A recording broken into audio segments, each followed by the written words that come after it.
Sir, how did you get rich? So I made my first million at 23. I'm a founder of a health tech company. I'm an entrepreneur. My main business is swimwear. Swimwear? What did you learn about recruiting that you give to an entrepreneur building a company? One of the mistakes people make, they say, well, I'm an entrepreneur, I'm not a salesperson, but every entrepreneur needs to be a salesperson. Look, at the end of the day, business is business, it's academic. Academic doesn't mean, pardon my French, in the real world. You need to adapt, you need to be mobile, you need to be agile. If me and you died tomorrow and you had one more message to leave with the younger generation, what would that be? Stop hesitating, just go for it. And always be honest and be truthful and never try to screw anybody. What you could do is you can live, learn, and be a better version of yourself every day. Buy crypto. Why? Because you'll make money. Number 1. Excuse me, sir. How did you get rich? How did I get rich? I made my first million at 23. What line of business are you in, man? So now I'm in health tech. I'm a founder of a health tech company. So what was the most amount of money that you made in a single year? I brought the company up to 150 million. And we're scaling that. $150 million? Yeah, we're scaling that consistently. Can I interview you for a minute? I go all over the world interviewing billionaires to help the younger generation. Is that okay? Yeah, of course, yeah. What was the lowest point in your life? The lowest point in my life was losing 55 million overnight, and I was shell-shocked. You said overnight? Literally overnight. The recession happened. The banks foreclosed on all of our facilities. We had 3 massive developments. They just withdrew all of that. And that was good. Serious? Yeah, and that was good because I was getting arrogant. I'd had win after win after win. I was quite young, and I thought I was a god. I thought I was invincible, and my character was altering. And the lesson I learned from that was the universe, if you don't contribute, the universe will take it away from you because you need to give back. So though I helped my family, I wasn't really conscious of the larger population. I wasn't really kind of helping and being of value to the universe. So the universe was like, I'm gonna put you back to where you started, and you're gonna have to prove that you're deserving. How old are you today? I'm 51 today. Yeah. You're in incredible shape. How important was your physical fitness for your financial success? Is there a correlation there? So here's the thing. Subconsciously, people might not like to hear this, but when you sit there, it commands an element of respect. I was very young when I made my first millions, and I had the chairman of Bank of Scotland, etc. And they kind of stepped backward from their position and let me put across what I needed to. And there was an element of respect, you know. And when you walk into a place, people will notice you. They'll want to speak to you. It's just a fact. You're a part of the top 1% of the top 1%. What is the secret that the wealthiest people know that 99% of people do not know? Everyone knows the formula, but they can't execute it. You have to be continually focused. Ideas are cheap. Everyone can, some people I know have fantastic ideas, and they're much more capable than me. They're much more naturally gifted, but they won't put the work in. Take action. I take action, and I have the stomach for the sacrifice. Did you go to university? Yeah, I read law at university. People don't believe that, but I read law, yeah. Give me a lesson about business right here, not time school. How did you scale a $100 million company? So the secret, the thing they don't really educate you on, they don't really announce, and they probably keep it to one side, and I didn't know this until I started health tech, is annual recurring revenues. If I'm selling this bag, I've got to sell that, and I might sell 10,000 this week, but next week I might sell... You go out and find the deal. Yeah, but when you're having something that has a subscription base, that money is compounding all the time. You're making that money, you've got 5,000 subscribers, you're bringing X amount of income, you leverage AI, you leverage marketing, you increase that money's coming in whilst you sleep. Every month, and it's compounding. And also, key to that is that institutions will look at that and they will multiply that by 10 or 20, and that's how they value your company. So you can get a very high valuation based on a much smaller revenue. They say that the double R in the Rolls Royce stands for recurring revenue. Exactly. 51 years old today. 51, yeah. If me and you died tomorrow and you had one more message to leave with the younger generation, what would that be? Go for it. Stop stalling, stop waiting, stop self-doubting. People less competent, less creative, less talented than you have made it. Stop hesitating. Just go for it. Jump today. You have incredible advice, sir. Thank you so much. Number 2. All right, you guys, so we are at our next house right now. Look, as you can see, man, we're getting to as old money as possible, right? They got the fleet of the Mercedes out here, man, but look, man, they didn't have a call box or anything, so we got to resort to knocking. Hey, sir, do you live here? Yes, I do. Yeah? Who are you? My name is James. I grew a social media channel to 20 million followers, going all over the world, interviewing the richest people to help the younger generation. I wanted to know if I could interview you. Not the right time right now? Sir, just 1 minute. I'm from Texas. I flew all the way out to New York to try and find successful entrepreneurs to help the younger generation. What did you do to afford this place? Were you a business owner? Or? Yes, I was. Okay, let's try to... What's that? Let's try to take as little time as we can on this, okay? Yeah. It's possible. So you're an entrepreneur? I'm an entrepreneur. And yes, what was your main business? My main business is swimwear.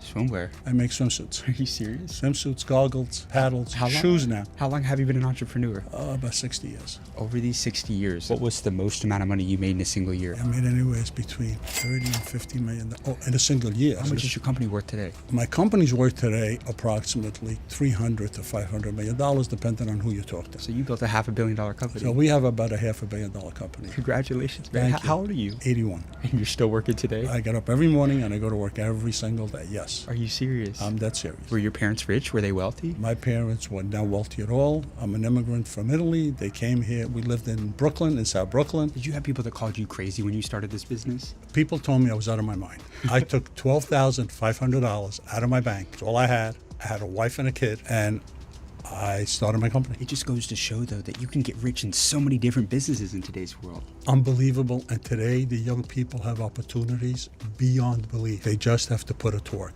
They have to, in my opinion, they have to find something that is needed in the industry, whatever industry you're in. And you started this particular business 60 years ago. Yeah, 60 years ago. So focus was important and not trying to do too many different things. You focused and became the best in the world at swimsuits. 100%. We do high-end swimwear, designer brands, plus we have our own brands, very niche. And then we started Tia in '84. We started that company to be a competitive company to go really up against the big guys. I'm sure a lot of big companies try to compete with you. Oh my God, they were trying to kill us. How at did you the compete beginning. with them? Were you afraid of them? No, afraid. We never even believed, I mean, I'm being honest with you, we never believed that we'd ever go out of business. The first year, we actually lost money. And this was our own money, plus we borrowed money from some oil investors. A lot of people will come from a rich family. Like, a rich family is coming from you, but what we see oftentimes is the next generation, they blow it. They F up the company, they lose money, they go broke. What's a lesson about money or business that you're gonna instill in your family before it's all said and done? Like, what's one thing that is a non-negotiable that you're gonna leave with your family to ensure? And for all the young people watching, what's a generational wealth principle that you have that you will never not instill in people? I believe we have to put a lot of our money into trusts. This way they're covered for the rest of their lives. Also, I believe that we've instilled into Matt and my kids that you have to manage your money. You don't live above your means. You don't start buying Bentleys and Rolls Royces on vacation. We do all that. I mean, we vacation, we take care of ourselves, but at the same time, you really need to protect what you have. Be good with the people that you work with. You need to take care of all your people, and you can't overdo it. You just got to realize when things are getting tough, you need to figure out how to stop it, how to control it. And what's your name? I'm Joe DiLorenzo. If me and you died tomorrow and you had one more message to leave with the younger generation, what would that be? Most important part is to give their word to whoever they deal with. Look them in the eyes, shake their hands, and always be honest and be truthful. And never try to screw anybody. You gotta keep your word in business. You gotta keep your word in business. I deal with my Asian partners. I handshake, they do all my production. And they give me 90 days dating, just on a handshake. You got amazing advice, sir. Thank you. Thank you so much for your time. A And pleasure. I really appreciate you. Number 3.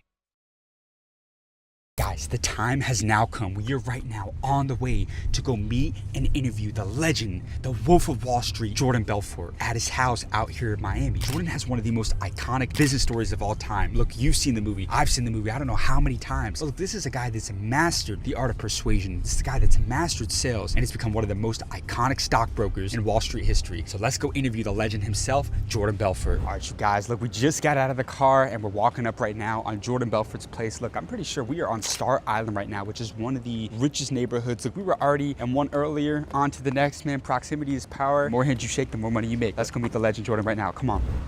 Here we go. Let's go. All right, you guys, we just got into the gate. We are at Jordan Belfort's house right now, and we are gonna be interviewing him any second now, you guys. Come on. Hey, how are you? Nice to meet you. How you doing, Jordan? Nice to meet you, sir. James Dumoulin. How old are you, by the way? 23 years old. Okay, you're 20. Hey, Wow. I have one rule for all the interviews, though. What's that? There's no holding back. Yeah. We're gonna give them the blueprint on what it really takes to make it in today's world. Yeah. Can we make that happen? I never hold back. Let's so. go. Who am I here with today? Jordan Belfort, The Wolf of Wall Street. the wolf himself, yeah. What was the most amount of money you made in a single day? In a single day, in cash, 23 million. In like 4 minutes. What happened that day? Do you remember? It's trading. I did an IPO. Yeah, I started a brokerage firm when I was very young and made ton of money, and the story's pretty public. You're very renowned for your sales prowess. Right. You mastered the art of persuasion, but you are an excellent recruiter. What did you learn about recruiting that you give to an entrepreneur building a company in today's world? One of the mistakes people make, they say, well, I'm an entrepreneur, I'm not a salesperson, but every entrepreneur needs to be a salesperson. Bottom line, right? It's not just selling a product, you're selling a vision for the future. You want to have great employees, you want to have great people that buy into your vision, right? Well, you have to communicate that vision to them in a way that connects them emotionally, moves them, makes them want to take action. Without that, very difficult. You're going to be then just recruiting strictly for money and try to overpay people. They're not really committed emotionally. They don't believe in what you're doing. When someone truly believes in accomplishing a mission and a vision, they will break through walls, work twice as hard. But if you can communicate that to people in a way that moves them, well, then guess what? The vision's a 10, and after you're done explaining it, they're like, well, that kind of sucks. So that's where persuasion comes in and communication. Do you think everybody's built for entrepreneurship? Here's what I would say, right? I don't think there's a built for or not built for. Really, it comes down to your desire. What do you want out of life? I don't think everyone has to be an entrepreneur. Like, if you're happy and what makes you content is something completely different from that, and you're really not in money, you don't, measure money and you don't value it in that way, that's okay. I think the problem is when you really do value money and you want great things and you want to live a life where you can have what you want, when you want, as much as you want, with whomever you want, all that sort of stuff, right? But you then don't connect it up with actually being an entrepreneur, and you think you're going to get there by working for a paycheck. Well, that's very difficult. So it's like not for everybody, but I think for anyone that really wants to live a life of abundance, it's very difficult to do that with a paycheck. What is the best financial advice that you would give to the younger generation? The biggest challenge of making money is finding yourself getting to that spot where you actually have a formula to make money. Then it comes in hard and fast. I think what people often mistake with getting rich, I say the only way to get rich is quickly. I don't mean through a get-rich-quick scheme. It's the hard work that you put in. Like, there's certain elements you have to line up in a business. Often you start something, you think you got a great plan, looks great on paper, never works the first time. It's about pivoting and then trying things, and suddenly that last piece of the puzzle comes into place and you soar. And then it's about literally making as much as you want. How do you turn a no into a yes? Let's say that you're trying to get that deal closed and it's a no. What's your best advice to somebody trying to get over that objection and turn a no into a yes? So I don't really think the job of a salesperson is to turn no into yes. No is typically no in a lot of things in life. You're a young guy, you gotta be careful. No means no, right? But in sales, if someone says, no, I'm not interested, I'll have a great day. I'm not interested in trying to take someone who doesn't want what I have or need what I have. The job of a real salesperson is to let me think about it and turn it into a yes. Let me call you back. Let me speak to my wife. Let me talk to my business partner. What great salespeople do is they take those and turn them into a yes. There's a saying that money is the root of all evil. Do you think that money changes people, or does it just amplify the person who they already are? Anyone who said the money is the root of all evil never had any money. That's why they say it, right? But I think for sure, I always say money is like alcohol. It amplifies you. It doesn't change you. It's like you go into a bar, right? And, someone that's a really nice person and they get a little drunk, they're the life of the party, right? Someone who's an angry, bitter person inside, when they get drunk, they're a royal for that person. Right, that's it. And money's the same way. I'm going to challenge you. Take me back to the most life-changing conversation you ever had. What's the best advice that Jordan Belfort received in his life? Good one would be, when I first got sober, I had this phenomenal sponsor. And the first thing he said to me was, yesterday is history, tomorrow's a mystery, and today is a gift. That's why they call it the present. Do you have any regrets? I mean, listen, I don't live in regrets. Of course, people say, would you change? Of course, if I could change anyone I ever hurt in my life, I would unhurt them. But you can't live life like that. What you could do is you can live, learn, and be a better version of yourself every day, and I focus on that. My last question for you. For my audience of 21 million followers, it's only right that I ask you this. Sell me this pen. I never heard that before. This is a great one. So sell me this pen. What it really is, it's a test for salespeople, right? What typically salespeople will do that don't know how to sell is they'll just start selling you a pen. Oh my God, look at this pen, this black pen. This is the best pen out there, never runs out of ink. I mean, this is an unbelievable pen. What the right? It's a pen, right? The question though is, how could I sell you a pen if I first don't know what you want? So the first thing I would do, I would reverse it. So tell me how long you've been in the market for a pen. Like, are you even looking for a pen? I don't waste my time trying to sell things to people that don't need them or want them. Hey, you have amazing advice, sir. Thank you for your time. And I connect with all the millionaires and billionaires I interview. Could I get your contact? Yeah, sure. Number 4. Wait, sir. Yeah. I'm sorry. How much money do you do a month? $300 million a month in processing volume. Are you serious? Yes. How did you get into this business? You can see I lost all my hair to it. We used to be in the hedge fund space. Where are you from? I'm born and educated in the UK, did my degrees there. You can hear the English accent, but my father is Egyptian. And I've lived in Dubai for about 10 plus years now. You think everybody's built for entrepreneurship? Absolutely. Absolutely. Yeah? I mean, even if they don't know it yet, life will teach them to start taking risks. What's the toughest lesson about business you had to learn? Oh, God, I learn every day. The day you stop not realizing that you're learning something new every day is the day you don't become competitive and you die. The day you stop growing is the day you begin to die on the vine. Exactly. I mean, you have to learn something new every day. Let me ask you this. Did you have people that doubted you in business? I have a very compelling argument. I don't allow people in the room to doubt me. Why? Because it's the way I'm built. I won't allow it. Look, at the end of the day, if someone says no, or if someone doesn't understand, it's because you haven't sold the benefits and you haven't created the urgency. That's the way I do deals. That's game right there. I don't walk in blind and throw darts at a board. You learn the client, you learn what they're saying, you use the words they use, you change your accent. So look, at the end of the day, no is just another version of someone saying, I don't understand, sell me. Hey, you know they don't teach this in school, right? Well, you'll learn it in life. Give me another lesson about business that they do not teach in any business school. Give me something you had to learn from the trenches. Building a company doing $300 million a month. Give me one right now. Okay, look, at the end of the day, business is business. It's academic. Academic doesn't mean pardon my French, in the real world. You need to adapt, you need to be mobile, you need to be agile. When someone says no, when someone doesn't understand, you need to take that away and use that in your repertoire going forward. How old are you now?